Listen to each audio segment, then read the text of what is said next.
মানুষের যখন প্রিয় কারো স্মৃতি মনে পড়ে, সে তার সাথে কথা বলার জন্য উদ্গ্রীব হয়ে পড়ে। আল্লাহর কাছ থেকে আমরা যদি দূরে চলে যাই, তখনই আমাদের তার সাথে কথা বলা আরও বেশি প্রয়োজন।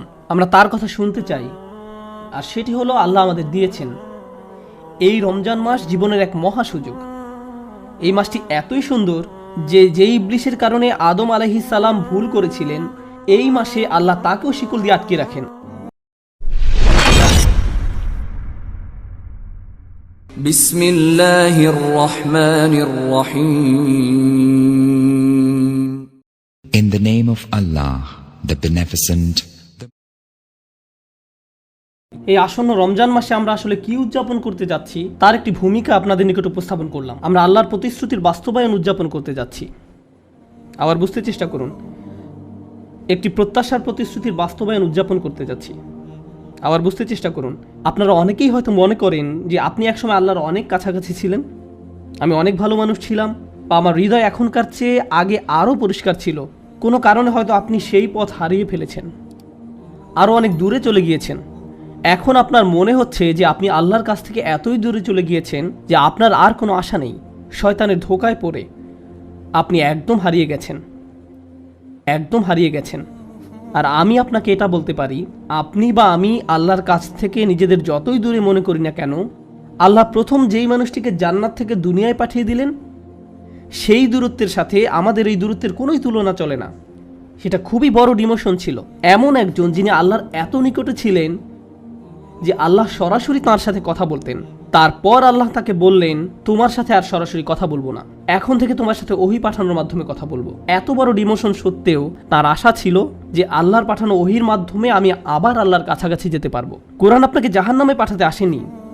কোরআন তো বলছে না যে আপনার কোনো আশা নেই। কোরআন আল্লাহর প্রতিজ্ঞা যে আমরা যতই ভুল করি বা আল্লাহর কাছ থেকে দূরে চলে যাই না কেন, আমরা আমাদের আদি পিতা আদম আলাইহিস সালামের মতো হব এবং তওবা করে ফিরে আসব। আমরা আমাদের আদি পিতা আদম আলাইহিস সালামের মতো হব, আমরা কখনোই ইবলিসের মতো হব না। ইবলিস আর আরবিতে আবলাসা ক্রিয়ার একটা অর্থ হলো আশা ছেড়ে দেয়া। আমরা নিজেদের মাঝে আশা ধরে রাখব, আমরা নিরাশ হব না। আর যখন আপনি নিজেকে বলতে থাকেন যে আপনার জীবনের কোনো অর্থ নেই, আপনি খারাপ মানুষ, আমার কী বা আর করার আছে, আপনি যখন এমনটা বলা শুরু করেন, তখন আপনি আসলে ইবলিসের সুন্নত বা পথ অনুসরণ করেন। সে নিজেকে শয়তান হিসেবেই মেনে নিয়েছে, কিন্তু মানুষদের সুযোগ দেয়া হয়েছে। আমরা ভুল করবই। কুল্লু বানি আদম খাত্তাউন, আদম সন্তানরা প্রতিনিয়ত ভুল করে। খাত্তাউন শব্দটি খতিউন থেকে আসলে আলাদা। রাসূল সাল্লাল্লাহু আলাইহি সাল্লাম বলছেন যে আমরা ভুল করতে থাকবো, কেবল একবার না, ভুল করাতে যেন আমরা আসক্ত। খাত্তাউন শব্দটি খতিউন থেকে আসলে আলাদা। আর তারপরও ভুল করতে থাকা মানুষগুলোর মধ্যে তারাই উত্তম যারা আল্লাহর কাছে বারবার ফিরে আসতে থাকে। এই মাসে আমরা আল্লাহর নিকট প্রত্যাবর্তন করার সুযোগ উদযাপন করব, কারণ এই মাসে আল্লাহ তার দড়ি দুনিয়াতে ফেলেছিলেন, কোরআন নাজিল করেছিলেন, যা সব সময় আমাদেরকে তার সাথে সম্পর্ক যুক্ত রাখে। যখন আপনি কাউকে খুব মিস করেন, আপনি তাকে কল দিতে চান, তার কণ্ঠ শুনতে চান। মৃত কাউকে আপনি যখন মিস করেন, তখন হয়তো তার কোনো ভিডিও ছেড়ে দেন, হয়তো আপনার মারা যাওয়া বাচ্চার হাসি দেখার বা আপনার বাবা মায়ের কথোপকথনের কোনো ভিডিও দেখেন। মানুষের যখন প্রিয় কারো স্মৃতি মনে পড়ে, সে তার সাথে কথা বলার জন্য উদ্গ্রীব হয়ে পড়ে। আল্লাহর কাছ থেকে আমরা যদি দূরে চলে যাই, তখনই আমাদের তার সাথে কথা বলা আরও বেশি প্রয়োজন। আমরা তার কথা শুনতে চাই, আর সেটি হলো আল্লাহ আমাদের দিয়েছেন। এই রমজান মাস জীবনের এক মহা সুযোগ। এই মাসটি এতই সুন্দর যে যেই ইবলিসের কারণে আদম আলাইহিস সালাম ভুল করেছিলেন, এই মাসে আল্লাহ তাকেও শিকল দিয়ে আটকে রাখেন, শয়তানকে সরিয়ে রাখেন, যেন আমরা বিভ্রান্ত না হই। এখন আল্লাহর কালাম এবং আমাদের মাঝে আর কোনো বাধা নেই, ফলে আমরা সহজেই কোরআনের সাথে যুক্ত হতে পারবো। সুবহানাল্লাহ। আজকের খুতবার শেষে এসে আমি এই মাসের অন্যতম একটা শ্রেষ্ঠ উপহার নিয়ে কথা বলতে চাই। রমজানের আয়াতের অনেকগুলো উপহারের কথা উল্লেখ করা হয়েছে, আমি শুধু একটি উপহার নিয়ে কথা বলতে চাই। আশা করি আমি আপনি এই সুযোগ পরিপূর্ণভাবে কাজে লাগাতে পারবো। আল্লাহ আযজা ওয়া জাল্লা বলেন, ও ইযা সাআলাকা ইবাদি আন্নী ফাইন্নী করিব, আমার বান্দারা যখন আপনার কাছে আমার সম্পর্কে জিজ্ঞেস করে, বস্তুত আমি রয়েছি তাদের নিকটেই। আল্লাহ এখানে বলেননি যদি আমার বান্দারা জিজ্ঞেস করে, তিনি বলছেন যখন আমার বান্দারা জিজ্ঞেস করে, কারণ তিনি আশা করেন যে এটা অবশ্যই ঘটবে। আপনি হয়তো আপনার সম্পর্কে আশাবাদী নাও হতে পারেন, কিন্তু আল্লাহ আপনাকে নিয়ে আশা করেন। তিনি রাসূল সাল্লাল্লাহু আলাইহি সাল্লামকে বলেন, যখন তারা আপনাকে আমার সম্পর্কে জিজ্ঞেস করে, সাধারণভাবে আয়াতটি তো এমন হওয়ার কথা ছিল যে যখন তারা আপনাকে আমার সম্পর্কে জিজ্ঞেস করে আপনি তাদেরকে বলে দিন আমি নিকটে। এটা বলার পর তিনি তার রসুলের সাথে কথা বলা বন্ধ করে আমার আপনার সাথে সরাসরি কথা বলা শুরু করলেন এবং বলেন, নিশ্চিতভাবেই আমি সন্নিকটে। আয়াতের মাঝখানে এসে বক্তব্যটি আর আল্লাহ এবং রসুল সাল্লাল্লাহু আলাইহি সাল্লামের সাথে না হয়ে আল্লাহ এবং আমার আপনার সাথে সরাসরি হয়ে গেল। বহুদিন যাবৎ হয়তো আপনি আল্লাহর সাথে কথা বলেন না। আপনি যদি অনেক দিন কারোর সাথে কথা না বলেন, আপনার মনে হতে পারে সেও হয়তো আপনার সাথে কথা বলতে চায় না। আপনি অন্য একজনের মাধ্যমে তার সাথে কথা বলতে চান, আপনি তার সাথে সরাসরি কোনো যোগাযোগ করতে চান না। কিন্তু আল্লাহ আযজা ওয়া জাল্লা সেই দেয়ালটি ভেঙে সরাসরি আপনার কাছে আসেন এবং আপনাকে বলেন, ফাইন্নী করিব। তারপর আপনার হয়তো মনে হতে পারে তিনি কেন আমার দোয়ার জবাব দিতে যাবেন, কিন্তু আল্লাহ বলেন, উজিবু দাওয়াতাদ দাঈ। একটি মাত্র দোয়া করা হলেও আমি তার সাথে জবাব দেই, আমি সাথে সাথে তার জবাব দেই। যে দোয়া করে সে একটি দোয়া করলেও আমি সাথে সাথেই তার জবাব দেই। অন্য কথায় এই আয়াত আল্লাহ সে লোক সম্পর্কে বলছেন না যে ঘন্টার পর ঘন্টা দোয়া করতেই থাকে, বরং তিনি এমন একজন সম্পর্কে বলছেন যে মাত্র একটি দোয়া করেছে। আল্লাহ এমন করে বলেন না যে ও সারা বছর তুমি পার্টি করে বেড়াতে, এখন তোমার কিছু একটা প্রয়োজন হয়েছে তাই আমার কাছে ছুটে এসেছো, দূর হও এখান থেকে। না না না, এমন ব্যক্তির দোয়ারও জবাব দান করি, তার এই একবারের দোয়াও। আর সেই ব্যক্তির যোগ্যতা কি? আমরা অনেক সময় মনে করি যে আপনি বড় কারোর সাথে কথা বলতে চান, আপনার কিছু যোগ্যতা থাকা দরকার। এরকমই হয় সব সময়। ধর্মীয় দৃষ্টিকোণ থেকেও মানুষ মনে করে আপনি যদি আল্লাহর নিকট কোনো প্রার্থনা করতে চান, আপনার উচিত ভালো পোশাক পরা, মসজিদে যাওয়া, দোয়া করার শ্রেষ্ঠ জায়গা হলো মসজিদে হারাম অথবা মসজিদে নববী। আরও ভালো হয় আপনি যদি পাপ করা বন্ধ করে দিয়ে দোয়া করতে পারেন। আর এই সবগুলোই সত্য, কিন্তু প্রত্যাশার এই আয়াতে আল্লাহ বলছেন, দোয়া করার জন্য তোমার যে যোগ্যতা থাকা চাই তা হলো তুমি দোয়া করার জন্য প্রস্তুত, শুধু এটাই। আপনি হয়তো চরম অন্ধকারে নিমজ্জিত কেউ হতে পারেন, শুধু আল্লাহর নিকট ফিরে আসুন। আপনি কাউকে চমৎকৃত করার জন্য এটা করছেন না, কাউকে এটা দেখানোর জন্য করছেন না, অথবা আপনার আশপাশের কারো মন্তব্যের জন্য আপনি তোয়াক্কা করেন না। মানুষ হয় আপনাকে অতিরিক্ত ভালো মনে করবে অথবা অতিরিক্ত খারাপ মনে করবে। মানুষ মনে করতে পারে আপনি খুবই ভালো মানুষ, কিন্তু আপনি তো ভালো করেই জানেন আপনি কেমন।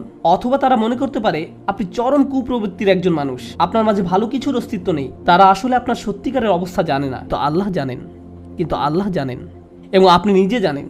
মানুষের ভুল মন্তব্যের কারণে নিজেকে প্রতারিত হতে দিবেন না। অনেক সময় এমনকি আপনি নিজেও আপনার প্রকৃত অবস্থা জানেন না, কিন্তু আল্লাহ জানেন। লোকে আপনার সম্পর্কে ভালো বা মন্দ যাই বলুক না কেন, এর প্রতি কোনো গুরুত্ব দিবেন না।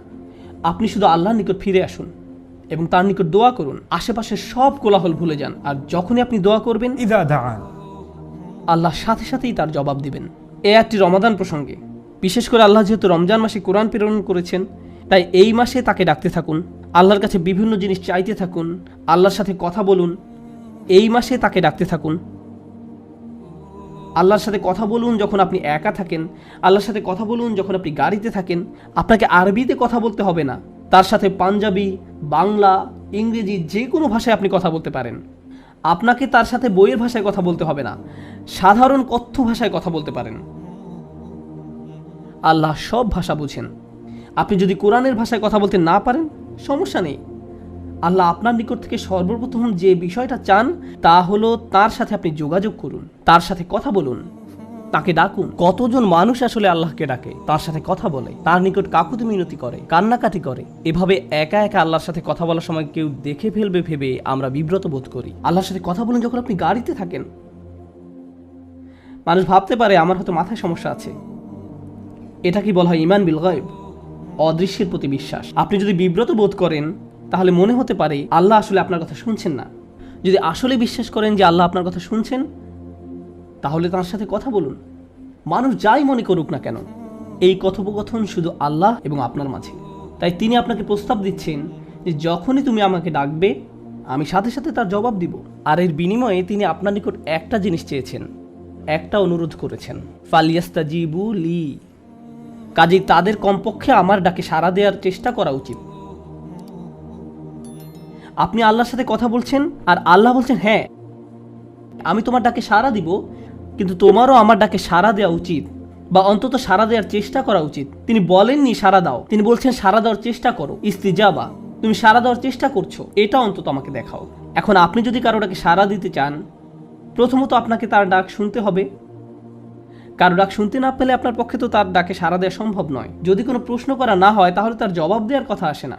সুতরাং আল্লাহ যেহেতু আপনাকে সাড়া দিতে বলেছেন, তার মানে তিনি আপনাকে প্রথমে তার কথা শুনতে বলছেন। কিন্তু কিভাবে আপনি আল্লাহর কথা শুনবেন? আর সেটা হলো আল কোরআন। যখন আপনি আল কোরআন তেলাওয়াত করছেন, যখন আপনি আল কোরআন শুনছেন, যখন আপনি কোরআনের আয়াত নিয়ে চিন্তা করছেন, আপনি এমন একটি বিষয় শুনছেন যার জবাব দেওয়া প্রয়োজন। এখানে আল্লাহ আপনার সাথে কথা বলছেন। সুতরাং এখন যেহেতু তুমি আমার সাথে কথা বলছো, আমাকেও তোমার সাথে কথা বলতে দাও। তুমি চাও যে আমি তোমার ডাকে সাড়া দিই, তাহলে তোমারও উচিত আমার ডাকে সাড়া দেয়া। এই আলোচনা থেকে আমরা বুঝতে পারি কোরআন আসলে মূলত একজন প্রভু আর তার দাসদের মাঝে কথোপকথন। দোয়া হলো যখন আমরা আল্লাহর সাথে কথা বলি, আর কোরআন হলো যখন আল্লাহ আমাদের সাথে কথা বলেন। বিষয়টা খুবই চমৎকার। এভাবে একটি কথোপকথনের পূর্ণতা আসে। এক পক্ষ থেকে হলে তো হবে না, উভয় পক্ষ থেকে হতে হবে। আমাদেরকে আল্লাহর কথা শুনতে হবে, তাহলে আল্লাহ আমাদের ডাকে সাড়া দিবেন। ওয়ালিউমিনু বি, নিঃসংশয় বিশ্বাস করতে হবে। লাআল্লাহুম ইয়ারশুদুন। এখন আমরা আমাদের জীবনে ঠিক করার এক অত্যাবশ্যক উপাদান সম্পর্কে শিখছি। কিভাবে আমি আমার জীবন ঠিক করব? আপনি কিভাবে আপনার জীবন ঠিক করবেন? উত্তর হলো আল্লাহর সাথে সত্যিকার অর্থে কথোপকথনে মিলিত হওয়ার মাধ্যমে। আমি তার সাথে কথা বলবো, তিনিও আমার সাথে কথা বলবেন। আমি তার সাথে কথা বলবো আমার দোয়ার মাধ্যমে, আমার অনুরোধের মাধ্যমে, আমার মিনতির মাধ্যমে। আমি তার সাথে কথা বলবো আমার দোয়ার মাধ্যমে, তার নিকট আমার অপরাধগুলো স্বীকার করার মাধ্যমে, আমার দুর্বলতার স্বীকার করার মাধ্যমে, সামনে কিভাবে আমি আরো ভালো করব তা উল্লেখ করার মাধ্যমে। আমি আশাবাদী যে যখন আমি তার সাথে সাক্ষাৎ লাভ করব, এবং আমি আরো আশাবাদী যে তিনি আমার পাপগুলো ক্ষমা করে দিবেন। এর সবগুলোই তার সাথে আমার আলাপ। আর যখন তিনি আমার সাথে কথা বলেন, প্রসঙ্গত তিনি শুধু আপনাকে উপদেশ দান করেন না, তিনি আপনাকে আশাও দেখান। তিনি আপনাকে কৃতজ্ঞ হতে শেখান। তিনি আপনাকে সচেতন এবং সতর্ক করেন। তিনি আপনাকে আপনার চারপাশের মানুষ সম্পর্কে সচেতন করেন এবং কিভাবে তাদের সাথে আচরণ করতে হবে তা শেখান। তিনি বাস্তবতা সম্পর্কে আপনার চোখ খুলে দেন। এই কথোপকথন জীবনকে সঠিক পথ দেখিয়ে দিবে। অনেক মানুষের এমন হয়, যখন সে সমস্যায় পতিত হয়, কারোর সাথে কথা বলা তার জরুরি হয়ে পড়ে। এই আয়াতগুলো আমাদের বলছে যে রমজানের এই 30 দিন হলো আল্লাহর সাথে কথা বলার মোক্ষম সময়। আপনি যদি এটা করতে পারেন, কেউ কেউ হয়তো রাত্রিবেলা কাজ করেন, আপনার পক্ষে হয়তো তারাবির নামাজে উপস্থিত হওয়া সম্ভব নয়, কারো কারো অন্য কোনো সমস্যার কারণে হয়তো মসজিদে উপস্থিত হওয়া সম্ভব নয়, কারো কারো পরীক্ষা থাকতে পারে, বা এই সেমিস্টারে হয়তো অনেকগুলো কোর্স নিয়েছেন, তাই রমজানেও আপনি অনেক ব্যস্ত থাকবেন। আপনাদের কারো কারোর জন্য সময়টা সহজ হবে না, হয়তো ব্যস্ত থাকবেন। আপনাদের মধ্যে যারা ইবাদতে অতিরিক্ত সময় ব্যয় করতে পারবেন, সেটা তাদের জন্য উত্তম। আর যারা পারবেন না, তারা আল্লাহর সাথে এই কথোপকথনের ধারণাটি উপলব্ধি করুন। রমজান শুধুমাত্র উপোস থাকা নয়, বরং আল্লাহর দেখানো পদ্ধতিতে তার সাথে আবার যোগাযোগ করা এবং তার সাথে বন্ধন তৈরি করাও রমজানের উদ্দেশ্য। আল্লাহ আমাদেরকে তাদের অন্তর্ভুক্ত করুন যারা তার সাথে সরাসরি কথা বলে, এবং আল্লাহ সুবহানাহু ওয়া তাআলা তার বইয়ের মাধ্যমে যাদের সাথে কথা বলেন। বারাকাল্লাহু লি ওয়া লাকুম। আসসালামু আলাইকুম ওয়া রাহমাতুল্লাহ।